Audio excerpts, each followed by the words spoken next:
Terima kasih. Saya berada di sini karena yang bersangkutan minta di hadiah ulang tahun kita ganti DP jadwal Bapak Pimpin.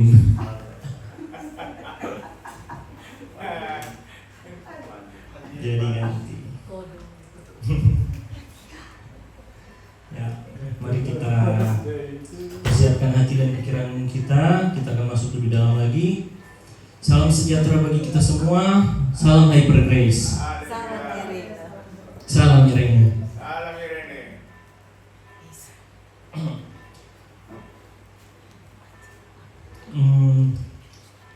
Judul khotbah kita pada sore hari ini adalah Yesus adalah terang dunia. Sebelum itu kita akan baca bersama-sama dalam Yohanes 8 ayat 12 sampai 20.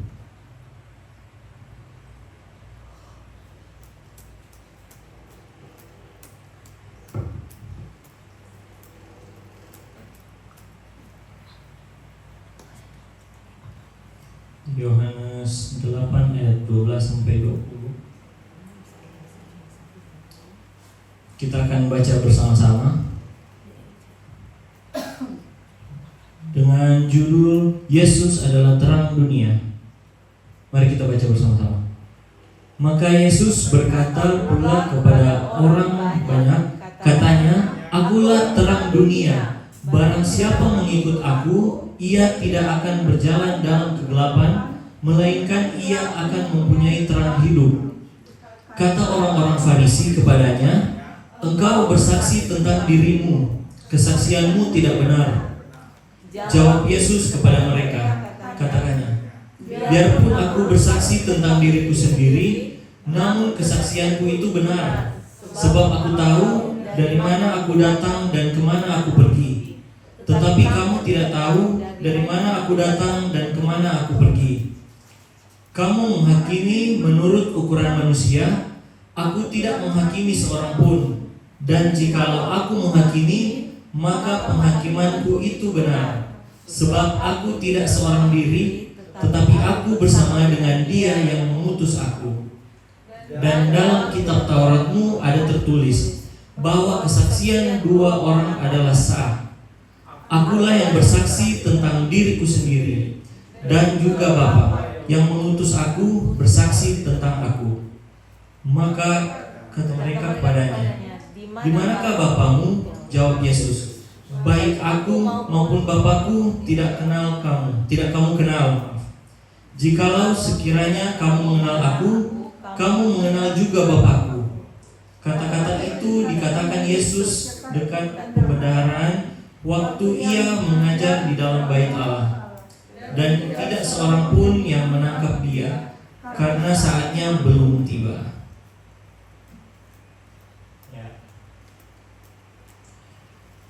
Terang dan gelap dalam kehidupan kekristenan adalah metafora. Ada yang bisa jelaskan apa maksud dari terang dan gelap dalam kehidupan kekristenan adalah metafora? Mungkin Elger boleh jawab. Messi bisa jawab. Apa maksud dari terang dan gelap dalam kehidupan kekristenan adalah metafora? Nanti orang mau bahas ya.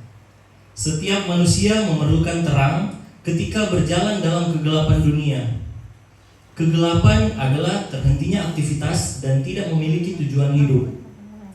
Kegelapan kehidupan manusia menunjuk kondisi hidup yang tak berpengharapan karena ia menyerahkan dirinya kepada hawa nafsu dan mengerjakan segala macam kejahatan serta dosa. Itu adalah kegelapan.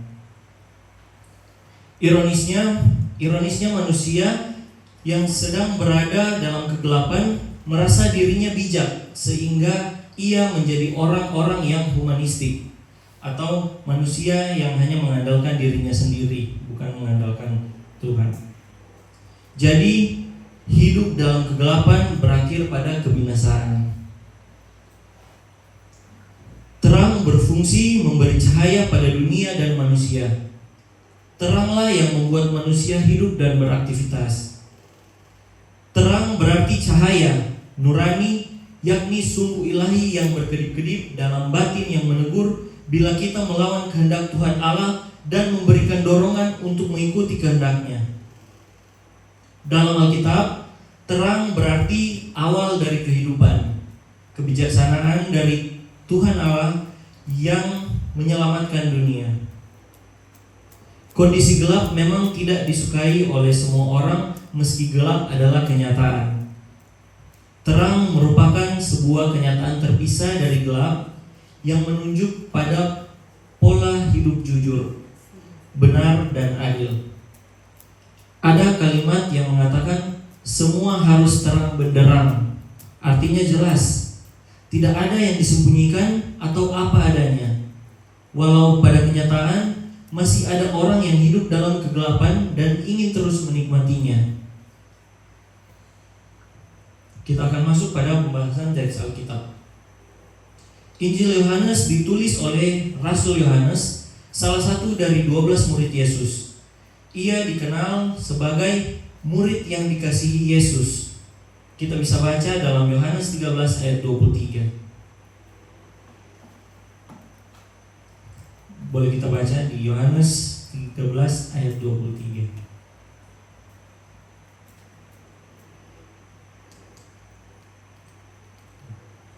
Nah ini, seorang di antara murid Yesus, yaitu murid yang dikasihinya, bersandar dekat kepadanya di sebelah kanannya. Nah. Dan juga penulis kitab 1, 2, 3 Yohanes serta Wahyu. Diperkirakan ditulis sekitar tahun 85 sampai 95 Masehi. Kemungkinan besar di kota Efesus, di wilayah Asia Kecil yang sekarang mungkin itu Turki. Injil ini ditulis setelah Injil-Injil lainnya, Matius, Markus, Lukas, yang disebut Injil Sinoptik. Tujuan penulisan Injil Yohanes adalah untuk supaya kamu percaya bahwa Yesus adalah Mesias, Anak Allah, dan supaya kamu oleh imanmu memperoleh hidup dalam namanya, yang ada dalam Yohanes 20 ayat 31. Pokok-pokok yang ditekankan Yohanes dalam Injil ini adalah menekankan bahwa Yesus Kristus adalah Allah yang menjadi manusia, sumber hidup kekal dan terang bagi dunia. Yohanes 8 adalah penegasan tentang identitas Yesus Kristus. Bagi orang Yahudi, penegasan terang mengingatkan mereka akan pimpinan Tuhan Allah di padang gurun. Sementara bagi orang Yunani, terang merupakan lambang dari kehidupan sejati yang menghindarkan manusia dari jerat ketakutan akan kematian, penyingkap kebodohan dan dosa manusia. Dengan penegasan tentang identitas dirinya sebagai terang dunia, mendapat pertentangan dari orang-orang Farisi. Dalam Yohanes 8 ayat 12 sampai 20 tadi dilatar belakangi oleh situasi perayaan Pondok Daun, yang mungkin kita bisa baca bersama-sama dalam Yohanes 7 ayat 2.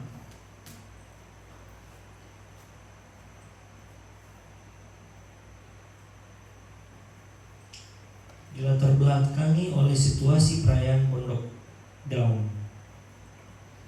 Kita baca bersama-sama. Ketika itu sudah dekat hari raya orang Yahudi, yaitu hari raya Pondok Daun.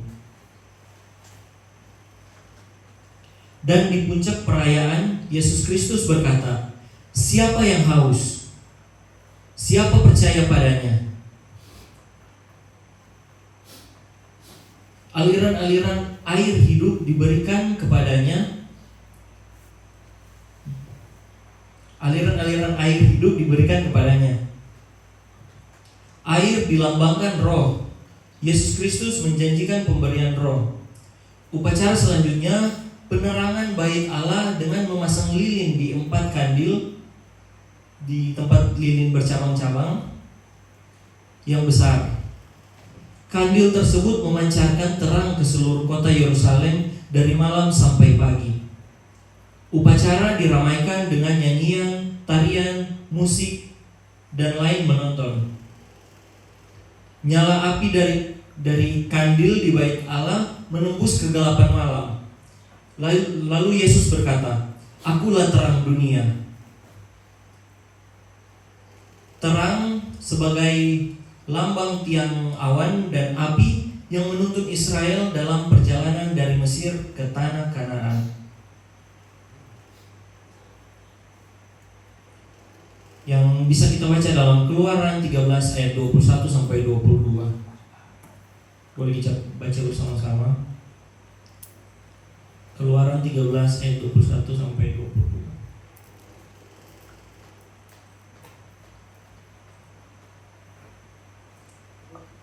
Keluaran 13 ayat 21. Mari kita baca bersama. Tuhan berjalan di depan mereka pada siang hari dalam tiang awan untuk menuntun mereka di jalan, dan pada waktu malam dalam tiang api untuk menerangi mereka, sehingga mereka dapat berjalan siang dan malam. Dengan tidak beralih, tiang awan itu tetap ada pada siang hari dan tiang api pada waktu malam di depan bangsa itu.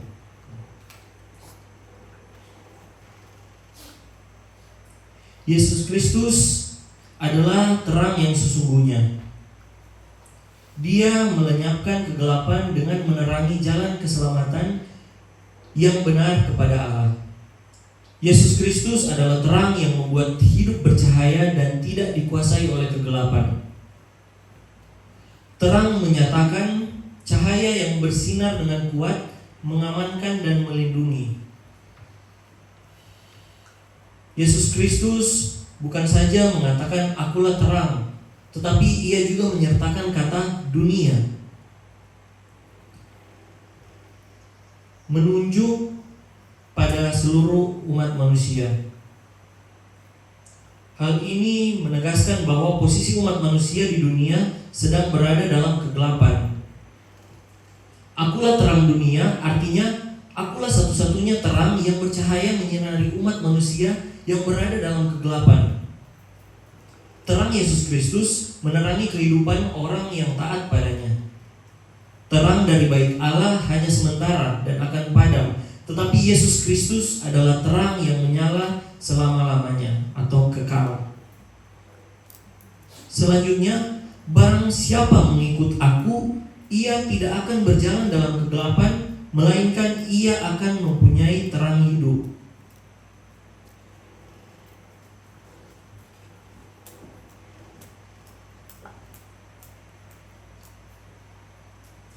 Kata ikut menunjukkan hubungan yang dekat dan ketaatan.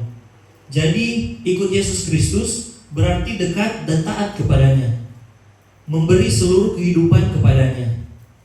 Mereka yang mengikutinya memiliki terang bukan hanya sementara atau satu malam, tapi sepanjang hidup. Kata terang hidup berarti terang yang terpancar dari sumber kehidupan, yaitu Yesus Kristus. Pernyataan Yesus Kristus ini ditanggapi orang-orang Farisi. Engkau bersaksi tentang dirimu, kesaksianmu tidak benar. Yang ada pada ayat 13. Mereka mengklaim bahwa kesaksian Yesus Kristus tidak benar karena bersaksi tentang dirinya dan tidak ada saksi lain yang menguatkan. Jawaban Yesus Kristus. Jawaban Yesus Kristus mengukuhkan misinya. Ia tahu asal dan tujuannya, bahwa ia diutus ke dunia oleh Bapanya untuk mengerjakan misi penyelamatan. Baginya, orang-orang Farisi menghakimi berdasarkan cara manusia atau secara daging. Mereka menghakimi Yesus Kristus menurut apa yang mereka lihat sebagai manusia biasa. Dalam daging, mereka tidak melihat kemuliaan Anak Allah. Yesus Kristus datang, dia tidak menghakimi siapapun. Dalam ayat 14-15, Dia tidak menghakimi menurut ukuran manusia, tidak berdasarkan apa yang kelihatan. Dia justru menjadi penebus bagi orang-orang yang seharusnya dihakimi. Dan jikalau aku menghakimi, maka penghakimanku itu benar, yang ada pada ayat 16a tadi. Pola penghakiman yang dipakai berdasarkan hubungannya dengan Allah Bapa. Sebab ia hadir bersama Bapa yang mengutusnya. Waktu Yesus Kristus bersaksi tentang dirinya, ada Bapa yang turut bersaksi bersama dengannya, tapi dunia tidak mengenal Bapa. Ayat 6, dalam ayat 16b tadi. Yesus Kristus mengkonfirmasi bahwa dalam kitab Tauratmu ada tertulis bahwa kesaksian dua orang adalah sah. Jelas ini membenarkan kesaksiannya. Akulah yang bersaksi tentang diriku sendiri, dan juga Bapa yang mengutus aku bersaksi tentang aku. Dalam ayat 17-18 tadi. Tanggapan mereka, di manakah Bapamu? Dalam ayat 19a tadi. Pemahaman orang-orang Farisi mengenai Bapa secara biologis sebatas ayat duniawi.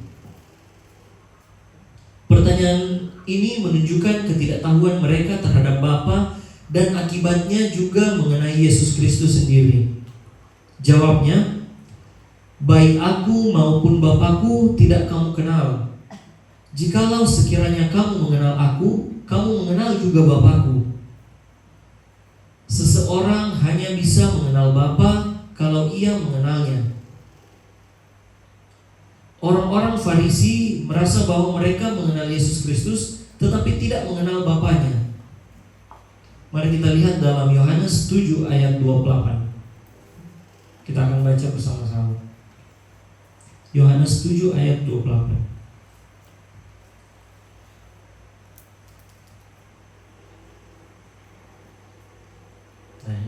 Mari kita baca bersama-sama. Waktu Yesus mengajar di Bait Allah, ia berseru, memang aku kamu kenal dan kamu tahu dari mana asalku. Namun aku datang bukan atas kehendakku sendiri, tetapi aku diutus oleh Dia yang benar yang tidak kamu kenal. Pengetahuan mereka terhadap Yesus Kristus hanya sebatas pada hal-hal yang kelihatan saja. Menolak Yesus Kristus berarti menjauhkan diri dari jangkauan ilahi. Oleh karena itu, ia mengatakan bahwa mereka tidak memiliki pengetahuan tentangnya sama sekali. Kesaksian Yesus Kristus mengenai hubungannya dengan Bapa menuai protes keras dari orang-orang Farisi.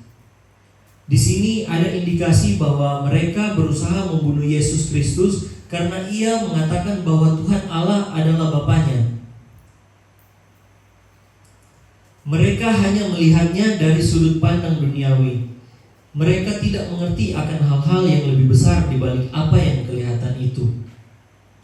Namun tidak seorang pun berani menangkap dia karena saatnya belum tiba. Yang ada pada ayat 19b sampai 20 tadi.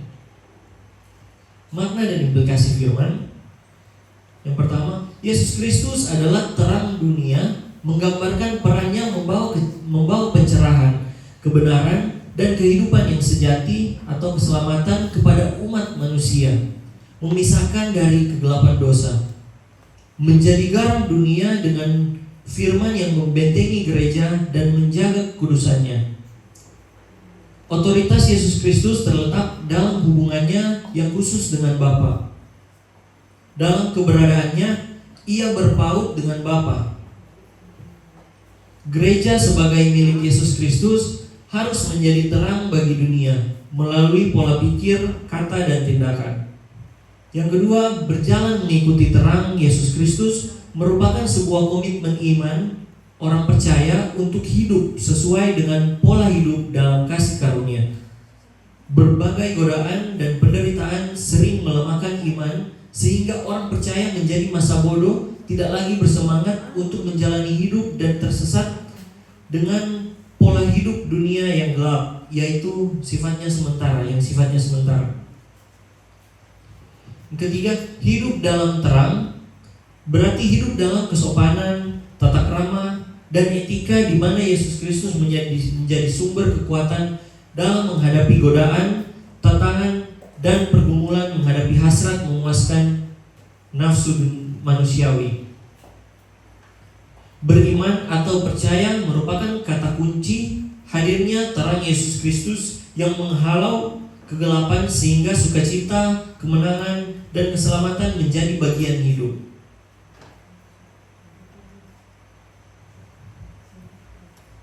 Nah, mungkin sampai sana saja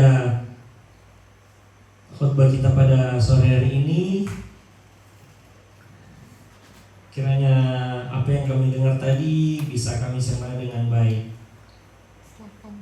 Terima kasih. Dan selanjutnya bisa mungkin Pastor Jerry bisa menjelaskan apa yang dibahas-bahas tadi.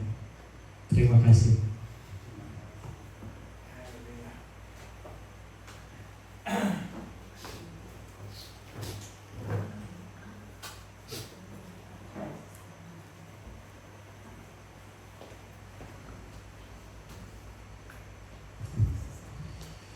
Ya, terima kasih ada pastor muda yang ini kayaknya kandidat pengajar nih, ya. Cara penyampaiannya bagus, ya. Dia tinggal kembangkan. Anda tahu kalau habis S1 mau lanjut ke teologi yang mana ini? Ya.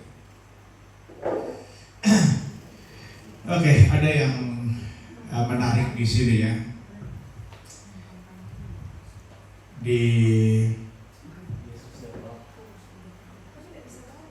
Jikalau kamu mengenal aku, sekiranya kamu, ini kita baca bersama nih. Yohanes 8 ayat 19.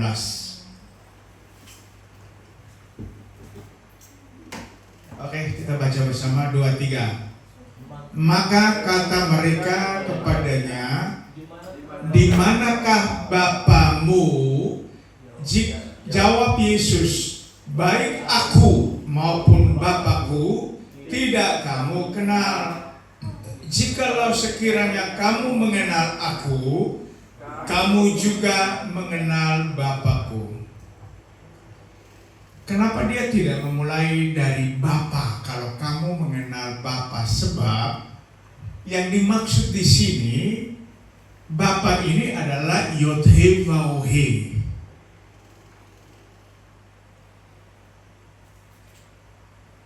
Kita lihat Yesaya 63 ayat yang ke-16.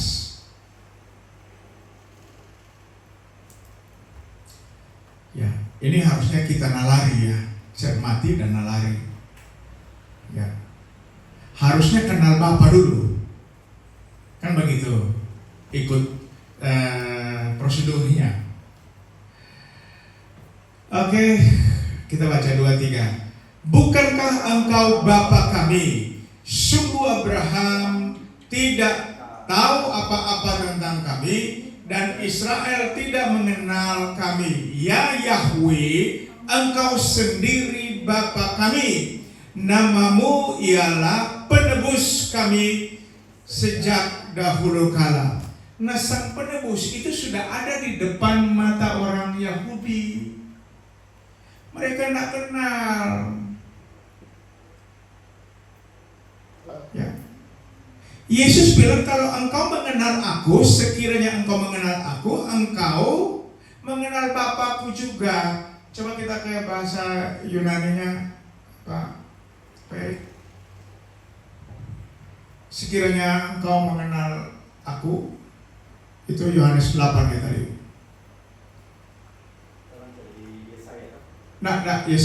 Yohanes tadi, Yohanes 8 ayat 19 ya.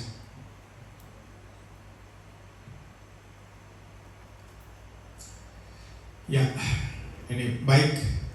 Ya, jikalau sekiranya kamu mengenal di bawah, mengenal aku, pakai coba lihat itu to know, bahasa apanya, eido atau ginosko.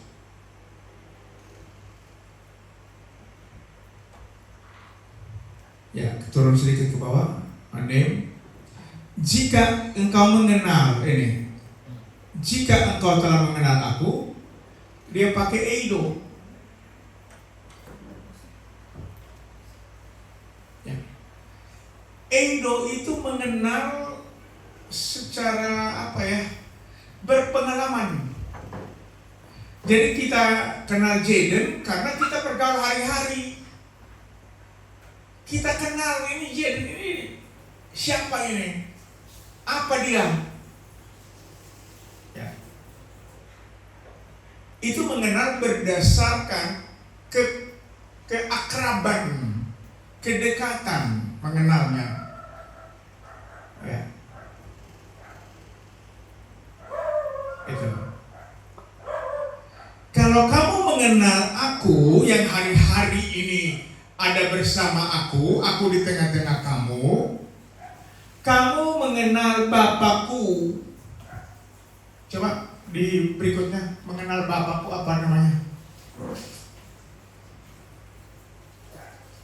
Ya, kamu mengenal Bapakku. Would know, Edo juga.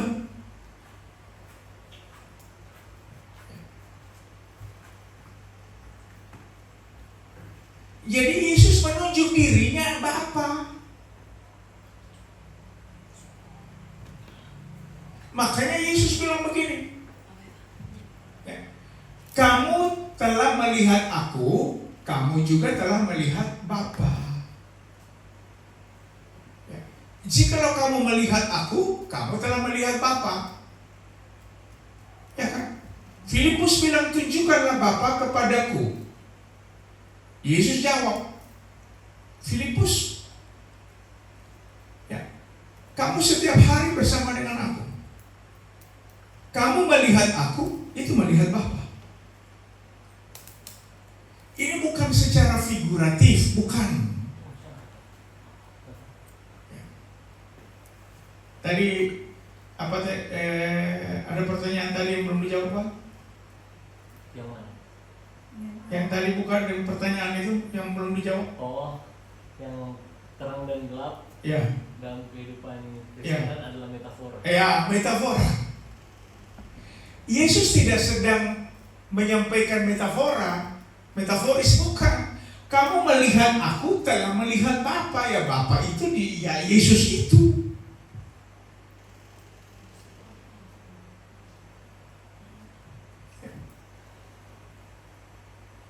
Jadi tidak sedang menggambarkan, tetapi itu faktual. Yesus tidak menyampaikan suatu bentuk metafora atau metaforis, tidak.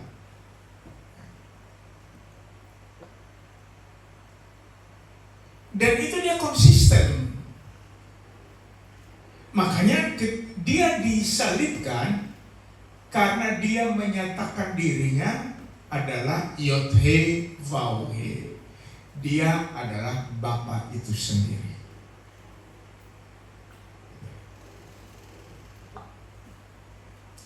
Coba kalau perhatikan ya cara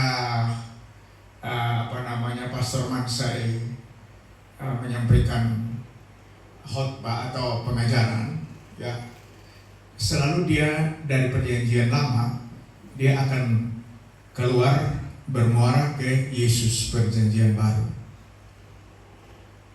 Coba perhatikan, semuanya akan endingnya pada Yesus. Ya.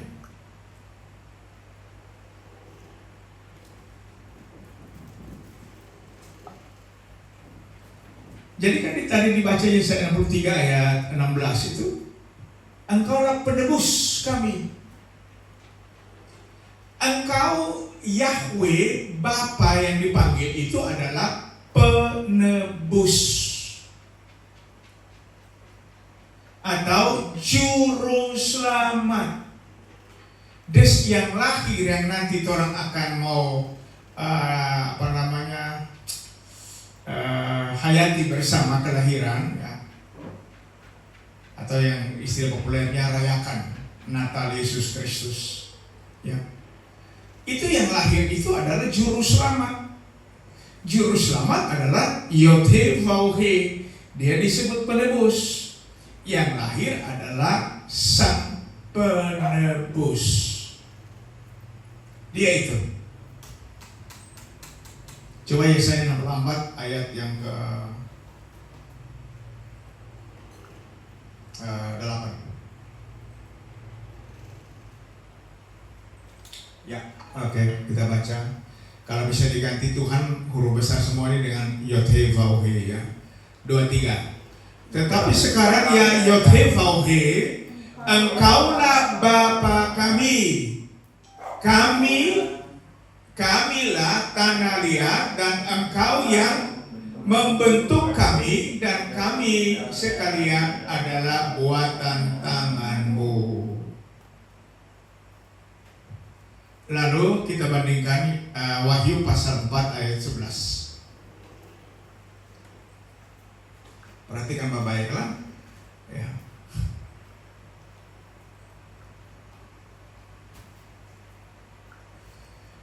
Oke, 2-3. Ya Kyrios dan Theos kami, Engkau layak menerima puji-pujian dan hormat dan kuasa, sebab Engkau telah menciptakan segala sesuatu, dan oleh karena kehendak-Mu itu semuanya ada dan diciptakan. Engkau yang menciptakan segala sesuatu. Jadi ini adalah wahyu Tuhan Yesus. Ya. Yesus yang menciptakan segala sesuatu. Nama perjanjian lama itu disebut sebagai Yod-He Vav-He.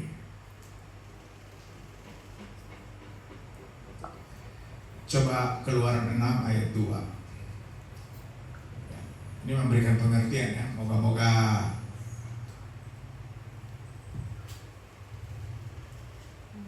Oke, 2-3. Aku telah menampakkan diri kepada Abraham, Ishak dan Yakub sebagai El Shaddai.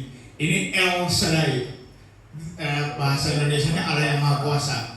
Tetapi dengan namaku Yod-He Vav-He, aku belum menyatakan diri. Nah, saya ajar kita semua untuk kritik teks, kritik katanya. Ini ada yang berbeda di sini. Ya, akulah Aku telah menampakkan diri. Di sini menampakkan diri. Yang di bawah menyatakan diri. Ini dua kata yang berbeda. Secara tekstual dan pengertian pun berbeda. Coba ke bahasa Ibrani.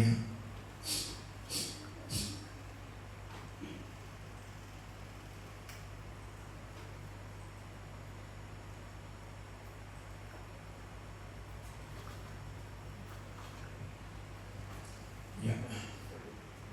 Di ayat 3 berarti. 6 ayat 3 berarti kalau di sana. Ya. Ya, itu. Aku telah menampakkan diri. Nah, lihat di sini. Ya. Apa dia punya menampakkan dirinya? Ra'ah. Betul ya? Itu masih ingatnya apa ya? Appearance. Apa tuh? Appear. Tampak. Ya, appearance. Penampakan. Ya. Menampakkan diri. Ra'ah. Ya. Itu menampakkan diri itu, dia bermanifestasi, dia berteofani.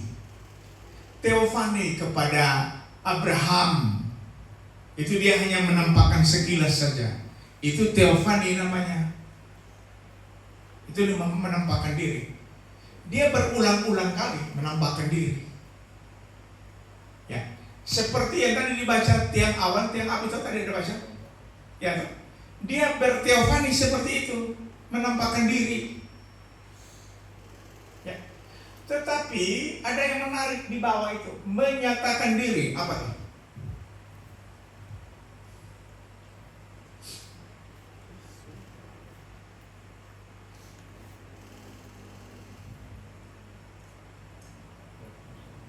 Ya, to know. Ya, yada. Yada. Bahasa Yunaninya ginosko. Belum memberikan pengertian atau langsung menyatakan dirinya. Yada. Menyatakan diri. Kenosis itu. Itu dalam implementasinya kenosis. Ya. Coba baca baik-baik ya.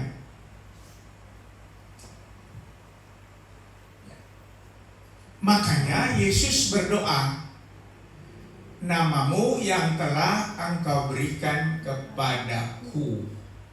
Yesus itu pernyataan Yod-Heh-Vav-Heh itu, menyatakan diri. Dia itu.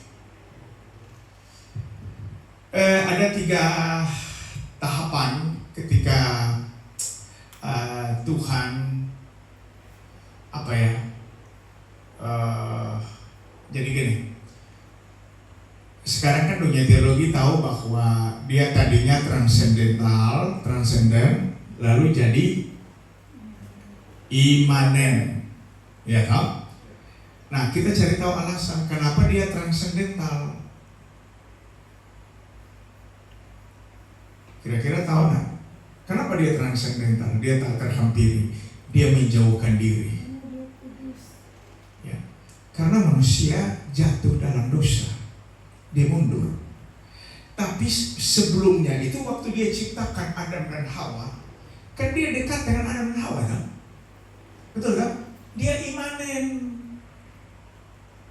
Awalnya dia imanen, tapi dosa dia harus mundur diri karena dia tidak mungkin melebur dengan dosa atau berkompromi dengan dosa, tidak mungkin.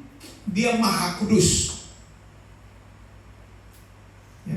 Jadi diawali imanen dulu, baru dia mundur, transenden. Lalu dia kembali imanen, tidak ada pilihan. Sebab kalau dia transenden, abu semua orang.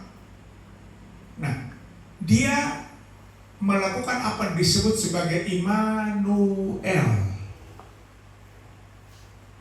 Itu saya sudah jelaskan beberapa kali di sini. Immanuel. Dan sampai sekarang kita menyebutnya Immanuel. Itu yang diulang-ulangi oleh Pak Erik. Dia tidak pernah meninggalkan kita anak-anaknya 1 detik jua pun. Tidak pernah. Dia Immanuel. Ya. Jadi kalau Roh Kudus, itulah dia Immanuel. Tidak ada pribadi yang lain. Kalau enggak ya ramai nanti. Ya.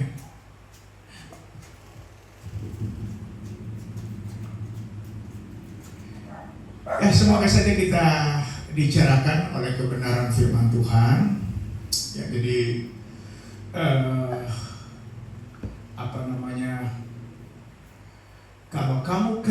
kalau kita kenal Yesus, maka pasti kita kenal Bapa, karena Dia itulah Bapa. Makanya di sini kita dengan iman menyatakan Yesus adalah Bapa kami. Ya.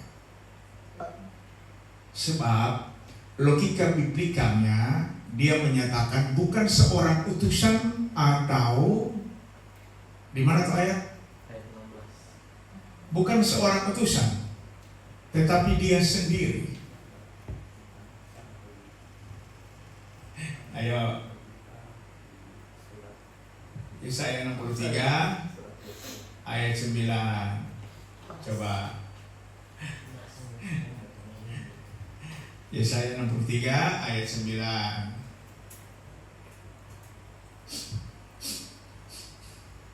Ya, kita baca di sini saja supaya lengkap sini. 2-3. Bukan seorang duta atau utusan, melainkan ia sendirilah yang menyelamatkan mereka. Dialah yang menebus mereka dalam kasih-Nya dan dalam belas kasihannya ia mengangkat dan menggendong mereka sejak zaman dahulu kala. Ini bukan seorang duta. Kalau Yesus itu yang seperti disampaikan dia duta, dan duta dia menyelamatkan, maka ayat ini teranulir. Betul nggak?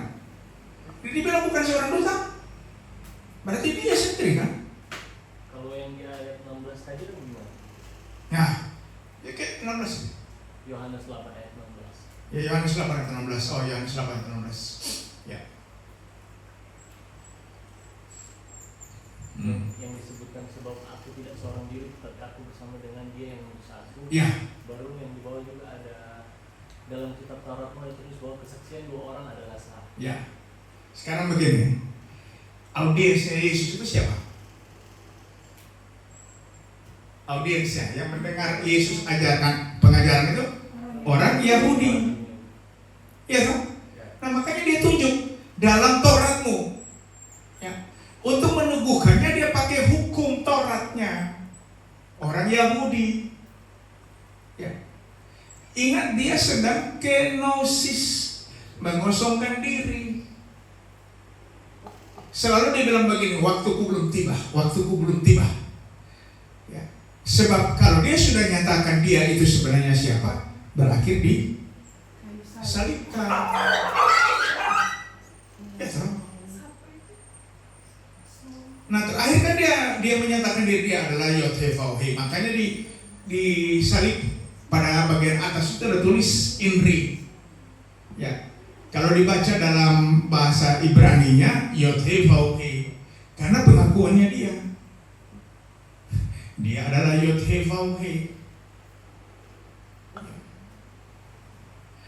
Orang Yahudi pada waktu itu kumpul data. Setelah kumpul data semuanya, imam besar robek dia punya jubah dan mengatakan apa? Kita tidak perlu mendengar kesaksian lagi, karena data-data sudah lengkap. Dia menyatakan diri dia adalah yang turun dari surga, dia adalah Tuhan atas hari Sabat, betul tak? Ya.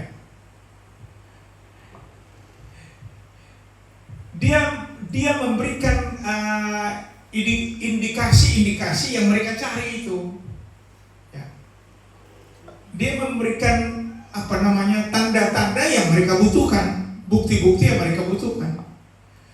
Makanya setelah semua selesai, waktu dia ditangkap, imam besar bilang kita sudah perlu bukti lagi. Sudah jelas kok. Terakhir dia menyatakan diri sebagai Yod-Heh-Vav-Heh. Poieio, declare, dia menyatakan diri sebagai Yod-Heh-Vav-Heh. Ya, itu alasan dia disalibkan. Ya, jadi dia sedang berhadapan dengan audiens. Ya kan? Kalau dia bilang, ya akulah Yahweh, sudah selesai saja. Dong suka sekolah apa dia? Ya kan? Ya. Dia bilang kan, aku bersama-sama dengan dia yang mengutus aku. Nah, dia yang dimaksud Bapa. Yang mereka panggil Bapa itu Yod-Heh-Vav-Heh. Ya kan? Ini dia dalam tanda petik ya, dia berkata-kata ini karena dia sedang undercover.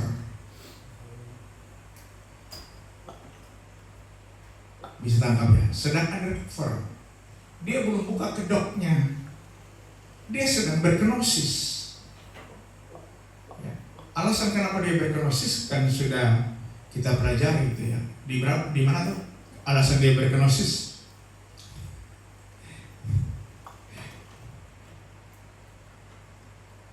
Kenapa dia mengosongkan diri? Kenapa? Kenapa dia mengosongkan diri? Karena sampai bagaimana? Ya. Kenapa dia mengosongkan diri? Karena anak-anaknya berasal dari darah dan daging. Jadi dia harus kenosis. Dia bertingkah laku seolah-olah seperti manusia. Di mana dia? Ada tertulis Ibrani 2 ayat 14 sampai 15. Ibrani 2 ayat 14 sampai 15. Ini alasan dia kenosis. Ya itu. Ya. 2-3.